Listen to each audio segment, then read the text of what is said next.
Bonjour à tous et bienvenue à cette nouvelle édition de la revue de la presse camerounaise. Nous démarrons le périple de ce matin avec l'hebdomadaire Expression économique qui parle d'impôts locaux en nous présentant les clarifications du ministre des Finances, Louis-Paul Motazé. Le ministre a présenté aux députés, c'était le 18 novembre 2024, le projet de loi portant fiscalité locale devant la Commission des Finances et du Budget. Dans cette édition, vous retrouverez l'intégralité du discours du membre du gouvernement. D'ailleurs, c'est à retrouver des pages 5 à 7 de l'hebdomadaire Expression économique. L'hebdomadaire Bounia, pour sa part, parle de commerce extérieur. La montée en puissance du guichet unique nous est présentée à la page de présentation. Inauguré en 2000, le guichet unique des opérations du commerce extérieur revendique la collecte de plus de 8 300 milliards de francs CFA de droits et taxes de douane et d'impôts. L'organisme désormais certifié ISO 27001 prépare son basculement dans le guichet unique de troisième génération au T1 2025. Ouest-Éco ce matin, à sa grande une, parle de comité de coordination administrative et opérationnelle. Awafonko Agostine, ça c'est le gouverneur de la région de l'Ouest, et les 8 préfets passent l'Ouest au scanner. Kidnapping du sous-préfet d'Idabatou. Le gouvernement louvoie sur les preuves de vie du sous-préfet Roland Iwane, nous renseigne également le journal. Toutes ces informations ainsi que bien d'autres, vous les aurez en parcourant les colonnes de Ouest-Éco. Avec le quotidien L'Info à chaud, on présente une alerte. C'est une journaliste qui est portée disparue au Cameroun.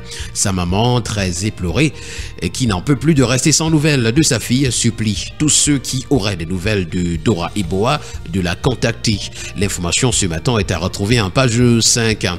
Et puis suite au lobbying gagnant de Maurice Kamto, Elecam réintroduit 120 000 électeurs sortis du fichier électoral. C'est une information à retrouver ce matin à la page 4. L'hebdomadaire La Terre Promise, qui revient sur le mauvais état des routes et notamment ceux du Bangassina, nous présente des menaces sur l'évacuation du cacao.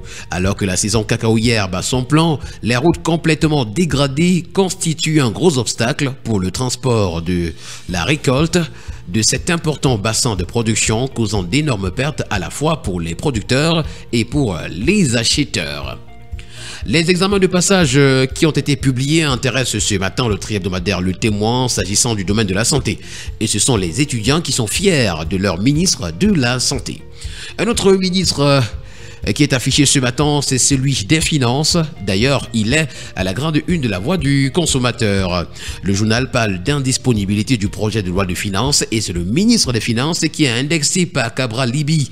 Dans une publication sur les réseaux sociaux, le député Cabral Libi dénonce la violation de l'article 57 de la loi du 11 juillet 2018 portant un régime financier de l'État du Cameroun par le gouvernement. Cet article prévoit que le gouvernement dépose au Parlement 15 jours avant le début de la session le projet de loi de finances accompagné du rapport du compte d'exécution de la précédente et des annexes explicatives.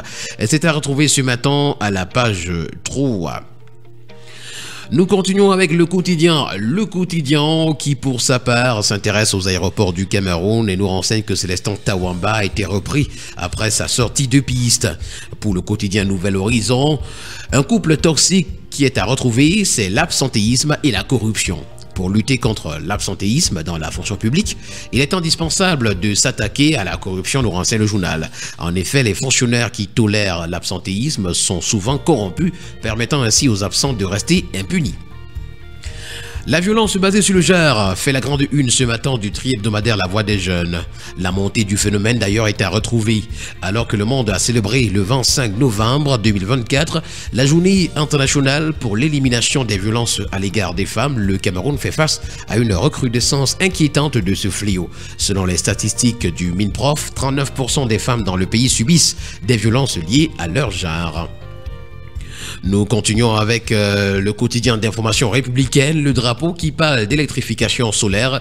Bientôt, c'est 200 localités du pays qui seront éclairées de cette manière. Le président de la République, Paul Biya, a signé donc le 25 novembre 2024 un décret permettant au ministre de l'économie de conclure un accord de financement de 24,8 milliards de francs CFA avec Afrexim Bank. Le projet vise également à diversifier le mix énergétique du pays actuellement dominé par l'hydroélectricité. Nous poursuivons ce matin avec le quotidien L'économie qui s'intéresse à certaines entreprises, notamment Socapalm, Safacam, SEM et bien d'autres. Les actions cherchent preneurs à la BVMAC d'après le journal.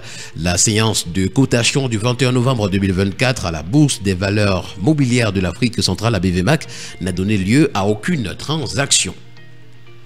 Le messager qui parle du concours d'agrégation CAMES 2024 nous renseigne que le Cameroun est au bloc opératoire. Dans une tribune au Vitriol, le professeur Aimé Bonny et le professeur Jean Bayebec démontrent preuve à l'appui comment la débâcle à l'agrégation de médecine a été organisée. C'est à retrouver ce matin à la page 8. Avec le quotidien Informateur, on parle de coopération bilatérale. C'est le Cameroun et la Guinée équatoriale qui évaluent les tracés frontaliers. Pour le quotidien Vert Émergence ce matin, on parle de l'insupportable pression fiscale au Cameroun à la grande une. Et les détails, c'est à retrouver en page 5. Préfectoral également, c'est 120 véhicules en cours d'acquisition. À Yaoundé, 15 présumés malfrats mis hors d'état de nuit. Toutes ces informations et bien d'autres sont à retrouver dans les colonnes du quotidien Vert.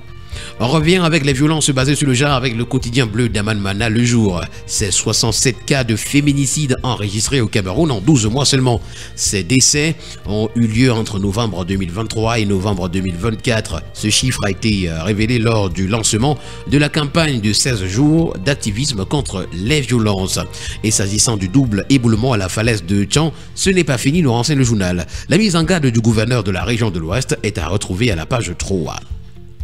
Et Cameroun Tribune, pour sa part, s'agissant d'amélioration du processus électoral, donne la place à la force au dialogue.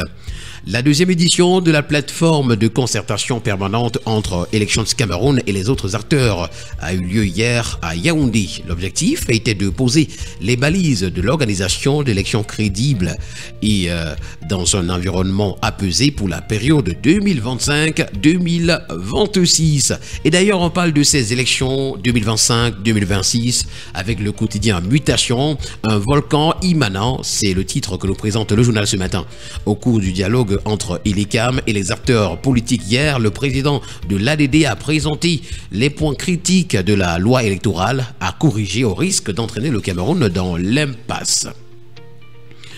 Nous continuons avec le journal à caractère satirique Le Popoli ce matin qui revient également sur les inscriptions sur les listes électorales et nous présente ILECAM et la danse Bafia. C'est l'information qui fait la grande une. Et puis en petite une ce matin, voilà, les poignards de la mort sont sous les sièges des motos. Nous terminons avec le journal L'Essor qui revient avec l'affaire du faux contre-amiral et nous renseigne qu'il y a une panique générale chez plusieurs ministres et directeurs généraux après l'arrestation des cerveaux. C'est l'information à retrouver des pages 2 à 3. Voilà qui met donc un terme à cette sortie de la revue de la presse camerounaise. Merci chers auditeurs d'avoir été des nôtres ce matin. Rendez-vous demain pour une nouvelle édition. D'ici là, portez-vous bien. Agréable journée à tous.